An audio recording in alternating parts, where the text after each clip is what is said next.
Tapaw siguro yun. 3 by 6. 3 by 6 by 4 with bubong. With roof. Tatlong panel na ano, bubong nito. Ayan. Ito siya. Tapos double doors with rotating. Ito yung rotating niya.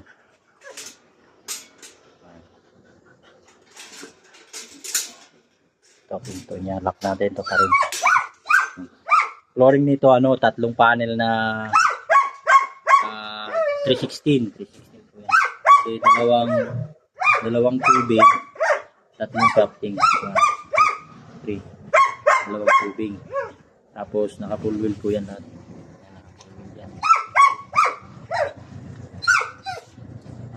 Nakikita nyo rin po sa mga old videos ko. Update nyo ito paggawa. Yung divider, ito. Yung lock nga, ito pa rin. Ayan. Lock lang. Tapos shoot lang doon sa dalawa. Hindi siya matanggal. Ayan. 3 by 6 by 4. Ito. Yung panel.